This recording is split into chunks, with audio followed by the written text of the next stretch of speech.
it's me. We've been through so much together. John said everything happens for a reason, even how we all met.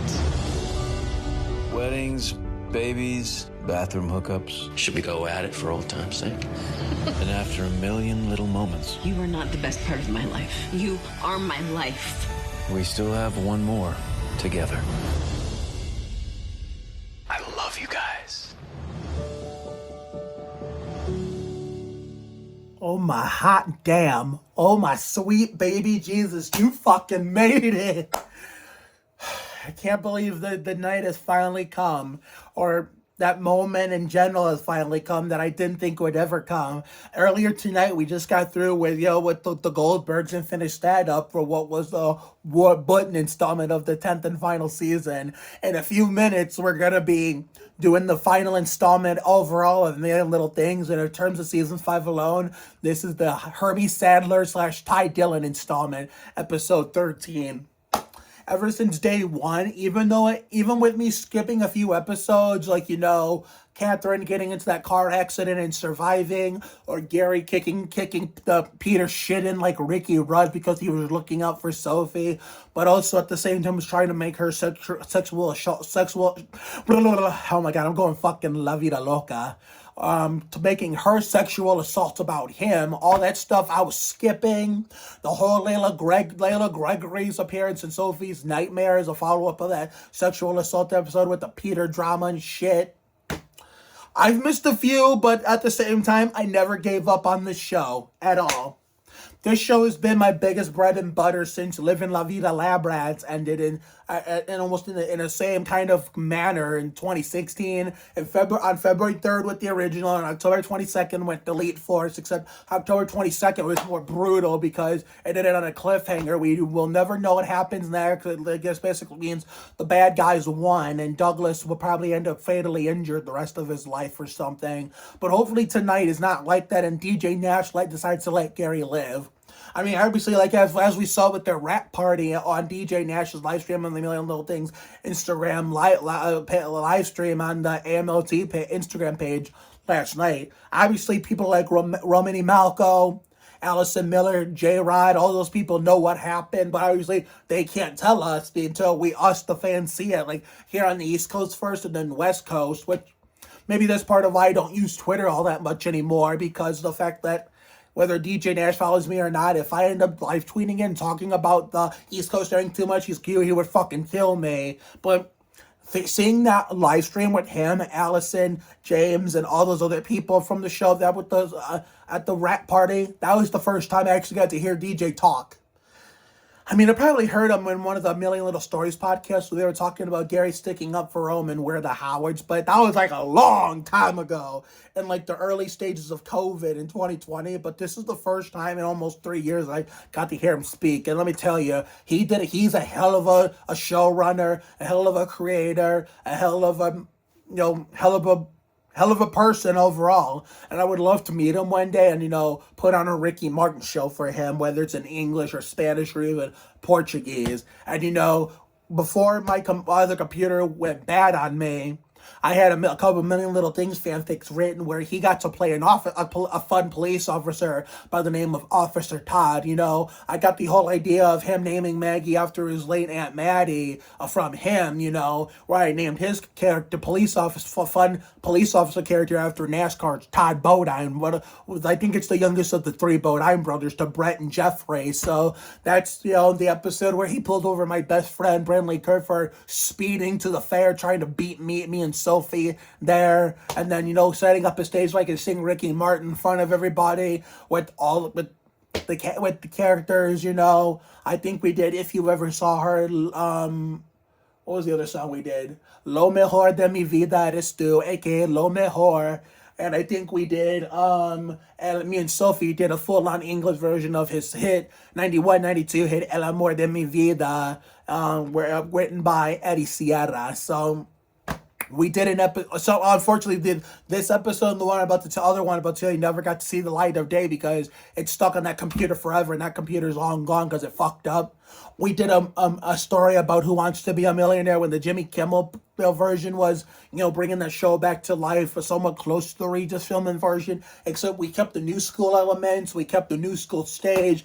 Except we brought Regis back as host, even though he was 88 the same year. They brought it back, and then he died months later. But needless to say, I was so used to seeing him host it, so we decided to bring him back for as host one more time in that universe where it looked like his old natural causes that he died from didn't exist. We got brought back the fastest finger, and since COVID caused Jimmy Kimmel's version not have an audience, which means the Ask the Audience lifeline was not usable, we decided to do a universe of Million Little Things where COVID doesn't exist. We have an audience for Ask the Audience lifeline.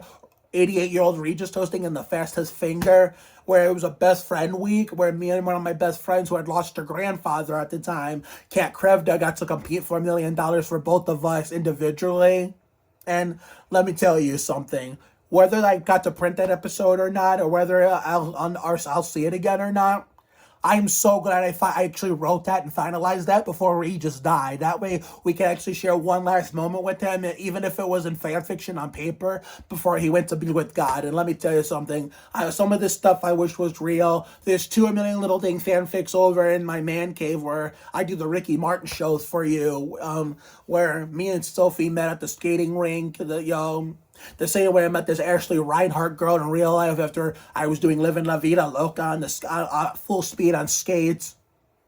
And then I did the same thing in this universe, except it taught romantic as Sophie asked me out, and I said yes, and we went home jamming to Cup of Life, aka La Copa de la Vida, written by Robbie Draco Rosa and Desmond Child. And when everybody else, Danny, Theo, Liam, all the other kids, all the full-time and part-time or one-time kids that got all promoted to full-time in this series, they all came in first, and everybody was gathered around waiting for Sophie's grand entrance, and everybody was wondering where the hell is she and what's with the loud music, because they could tell what was playing at first. And then when Danny blew the whistle, I'm already confusing the actors with the characters they play before the show even starts. When he blew the whistle just to signal me and Sophie time to come in, she hands him the key, and he goes, I can't remember how this go, but as he's going to shut the car off and get ready to hang up the key, lock it and hang up the keys after we're done, here we come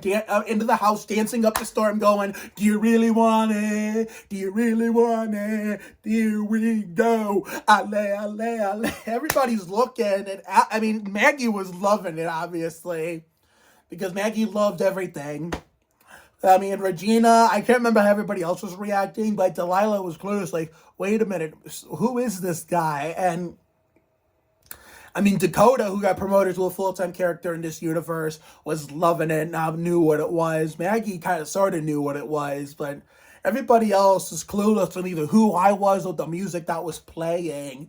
And then I had to educate them. That was Ricky Martin's Cup of Life, an instrumental version of a rendition where he wasn't singing. It was a Disney version called Mickey's Cup of Life. Yeah, that was a Disney version of Cup of Life and La Vida Loca called Mickey's Cup of Life and Livin' La Vida Mickey from the album La Vida Mickey, which obviously are redos of Livin' La Vida Loca, La Copa de la Vida. So I don't know, man. I don't know if I'm ready to say goodbye. I don't know what time it is, but I'm pretty sure it's almost showtime. So I will meet you all for the final thoughts and farewell and one last Ricky Martin performance. So DJ Nash and company, get ready for Livin' La Vida Loca. See you on a bit.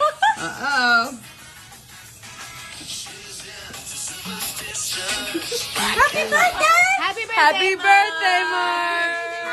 Happy birthday! Happy birthday, happy birthday, happy birthday. Livin' La Vida Loca.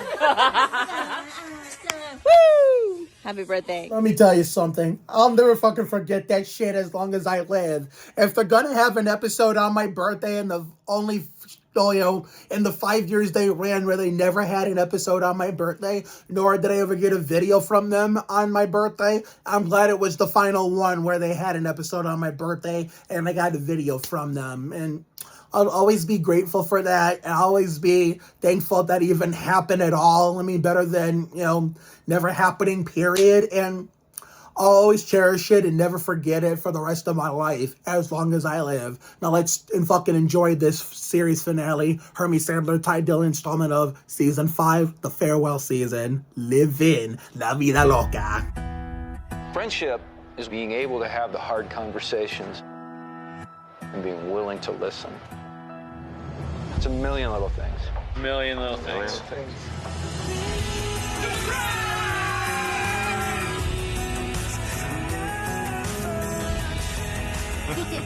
We've always said from the beginning we would end this journey when the time is right. And as hard as it is for us to say it, this feels like the right time. The whole cast, we're really close, really a special group of people. I love you guys. You've gotten me through the toughest times of my life. We love you, Dee. Love you. We've all made so many friends, lifelong friends. It's been amazing. Proud of being a part of this talented cast. The kids on our show are awesome. It's been inspiring to watch young talent grow over the years. This place has been just a wonderful, loving, creative place, and so supportive. If you are ever feeling weak, you don't knock on my door. You knock my door down.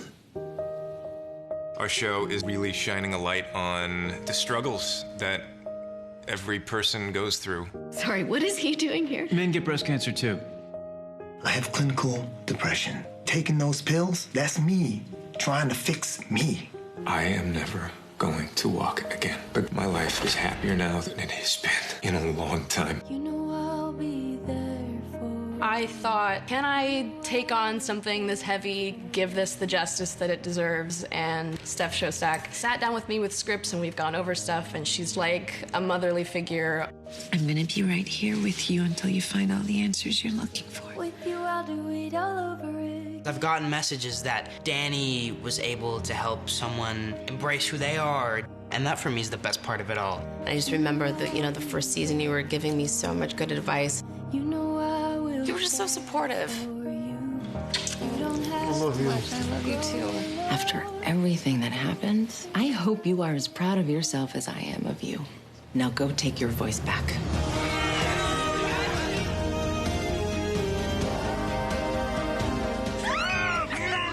I don't need to go figure out who I want to be with. It's you. It's been a big deal for me to play this character, and then also I think if it's true for me, it's got to be true for people that are watching. What are you doing? I'm showing up for the rest of my life. It's heartwarming to get responses that are so enthusiastic. You're pregnant. You're gonna be a mom. You're gonna be a dad.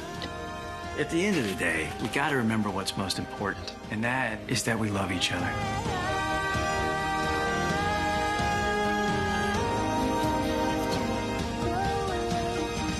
One of the main legacies is just the togetherness, the bringing friends and family together.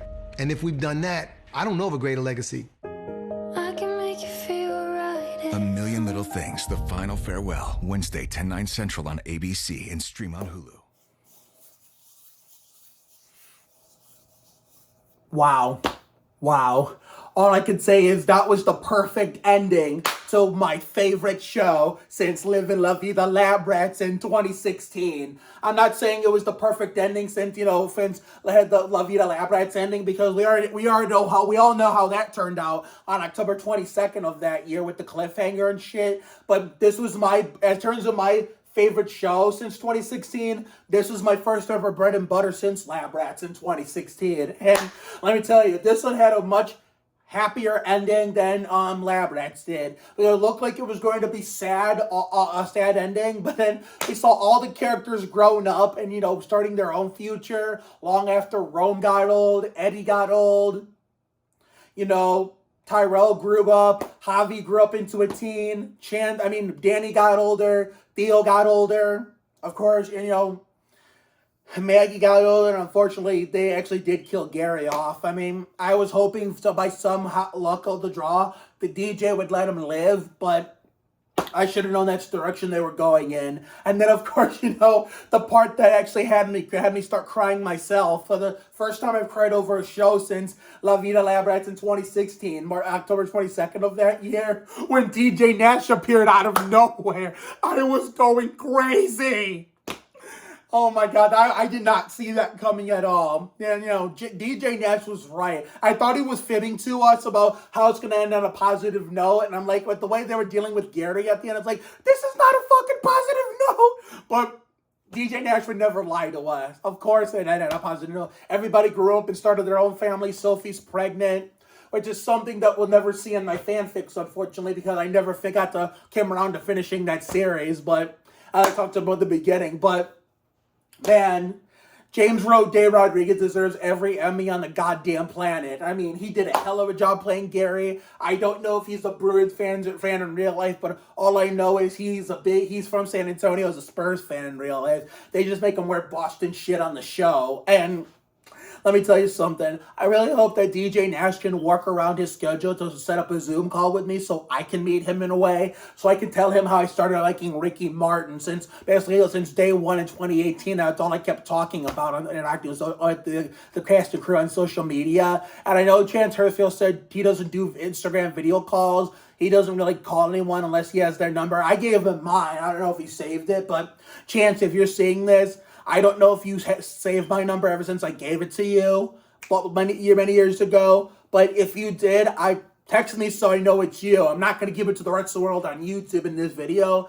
But if you didn't, then, I mean, I hope you can make an exception for video calls. You can meet me in a way. Whatever it takes for you to meet me. If I can't do it in person anytime soon. But I'm going to fucking miss this show. I know I'm going to miss a bunch of actors who appeared on the show, past and present. Some of them I just don't follow anymore because of the fact I lost touch with them. So if I didn't tag anybody, then I apologize. I'm going to try my best. From day one, this show has given me life. It has impacted me in a way the Goldbergs did since mid-season 7. And of course, when Livin La Vida Labrats started it for me, August 26, 2015. And then the COVID pandemic hit, and, you know, changed me in a way, and officially grown up into a 29-year-old young man, a true adult who has been open to finding better things to do on Sundays and not giving a shit if he misses NASCAR. I mean, watching NASCAR can be fun, but it's hard to be into it nowadays when you can't take themselves seriously. And, you know, for old school fans like me that grew up with the stuff from 20 years ago, it's hard to adapt to change, you know. I mean, a million other things I'm sure taught us that it's hard to adapt to change, you know, because older stuff is always going to be better to older people, to the point where when Dover got postponed from Sunday to Monday again, I didn't even bother calling off of work to stay home to watch it. I just went to work like it didn't exist. Because, you know, it just goes to show you, I grew up, and it's all partially because of this show, because of the Goldbergs, and then but before that, Livin La Vida Labrats, and then the impact of the COVID-19 pandemic. What, you know, what kind of changes it made to the world since the last non-COVID year in 2019. I just want to say from the bottom of my heart, thank you so much for, you know, impacting and changing my life the way you did. DJ Nash is a hell of a showrunner. I'm not going to give him the finger like, you know, the adult cast did. I don't know why they didn't have, I mean, at least I understand not having Chance and Tristan in that video when they gave DJ Nash the finger for his birthday after season 1 included. But they should have had Lizzie Green in that video because at least she's the oldest of them all. But I understand why not. They didn't have her in that video either. But I'm not going to give him the finger. I'm not going to do any of that stupid shit just because he killed off the guy who was funny and, you know, had probably the funniest temper on the show, and also was the one who kicked a Predator shit in like Ricky Rudd. But I want to say thank you, DJ Nash, for creating this masterpiece. I most likely won't be around for the new show you've got coming as a follow-up that you had to keep a secret till it was confirmed and this show was coming to an end. I wish you nothing but the best with it. I mean, we had my birthday episode. We had, let me see, what other moments, the whole Peter drama, all the Dakota storyline, all these different storylines, Eddie and Catherine, Delilah drama, the part, what was it? Oh yeah, we also had Christina Ochoa for one season play Ashley Morales. Her story sucks that she left after season 1, but except we wouldn't have had Promised Land the way we did last year, even though Carrie Metters and Yo Vasquez had a big part in that too, but from SEAL Team, but CBS show that I sadly don't watch no more because they moved it to Paramount Plus streaming, but, I could go on about this all night, but I can't because I barely have time and I need to get my ass to bed, and plus, I haven't had a drink all goddamn day, but hey, I'm going to save my 20-ounce Cokes for tomorrow. Because I got 3 of them in the fridge. I'm going to drink them when I come home before Aaron and Aaron. But I just want to say from the bottom of my heart, for 5 seasons, even some episodes I skipped, and an end of a season I abandoned, you guys have been nothing but amazing to me. A lot of you have been kind enough to follow my social media accounts on Twitter and Instagram. I mean, who knows how my old Twitter account would have been with you guys. Some of you guys from the show following it had it not got sniped the day before the COVID pandemic hit. And the shutdowns happened. A lot of you follow my Instagram, which I'm grateful for. Some of you follow my TikTok, which I'm grateful for. I hope I don't think any of you are subbed to my YouTube yet, but I would be ecstatic if people like Lizzie or Chance Hurstfield's family, if their family channel sub to my channel. I mean, whoever from A Million Little Things has a YouTube channel, I would deeply be ecstatic if any of y'all from the show have a YouTube channel, sub to my YouTube channel. Some of you are my Facebook friends, which I'm grateful for. Some I'm trying to get. But the whole storyline with the Peter, investigation of him getting attacked and then being, killed later with, Officer Craig Saunders, Brian Markinson. Brian Markinson, you were probably one of my favorites behind David A. Arnold, God rest his soul, Rob Riggle, and Kai Moya. I'm gonna fucking miss you, man. I know I'm definitely tagging you in this, but I know I'm not gonna be able to tag every single actor from the show in this. I know I'm not gonna be trying to tag every single actor from all seasons in the caption because it would be way too much. I'm just gonna tag as much as I can. So therefore, I can't leave you guys for the last time. I mean, this really isn't goodbye. This is till we meet again. So until we meet again, this is Mark Oliveira signing off. I really can't leave you guys without one last Ricky Martin performance, and of course, the no better way to knock it out with the one and only Livin La Vida Loca. So before we get into it, I'm just going to do my speech now. My outro spiel, the short one. Have a good night tonight and a better day tomorrow. Sometimes you don't get to choose who you love. Have a good night tonight and a better day tomorrow. Take care, everyone. Good night. And before we close it out, I just want to say a few more things before we do some Livin La Vida Loca. Life isn't just one big thing. It's a million little things. Sometimes you don't get to choose who you love. Life will give you a lot of lows, but when you hit a high, enjoy it. Sometimes the worst things in life lead to the best things.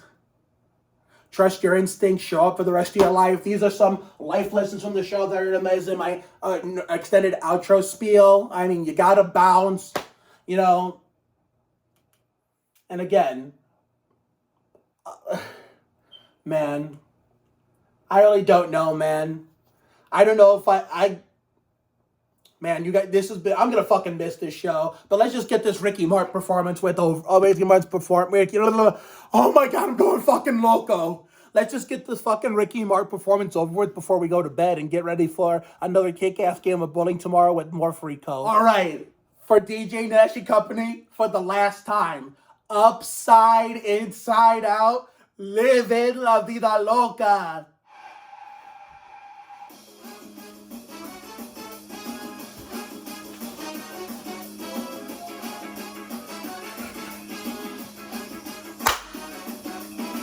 La reina de la noche, la diosa de vudú. Yo no podré salvarme, podré salvarte tú.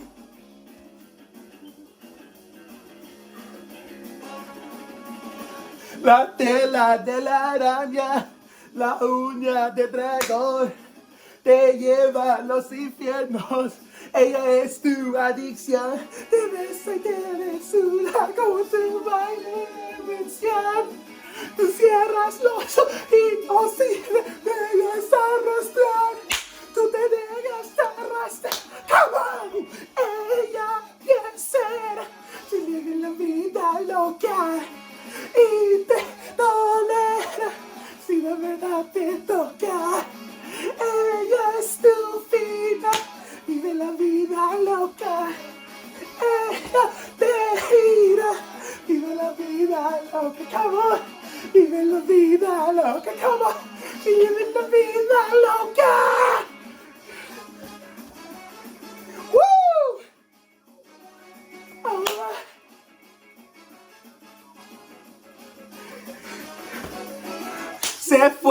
New York City, de un hotel, no en la cartera, si arriba no está tu pie, por eso no me digas de tu copa de licor, por eso debe estar una gótico sabor, ese beso de calor, calor, ella quisiera vivir la vida loca y te dolerá si la verdad te toca.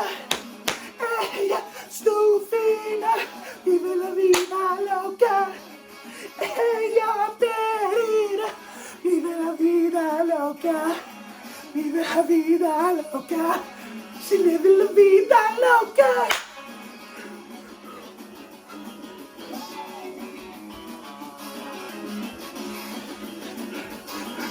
I gotta be. Te besaré desnuda con tu baile demencial. No cierra los ojitos si te dejas arrastrar. Tú te dejas arrastrar. Come on. Ella quiere ser. Se vive la vida loca. Y te dolerá si la verdad te toca. Ella es tu vida. Vive la vida loca. Ella te dirá. Vive la vida loca. Vive la vida loca. Come on. Vive la vida loca. Esa la vida. Come on. Come on over here.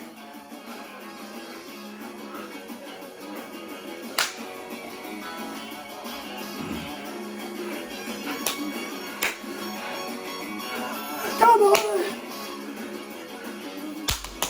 Gotta la vida loca. I gotta la vida loca. Gotta. Love each other. Mark Anthony Oliveris out. Living the vida.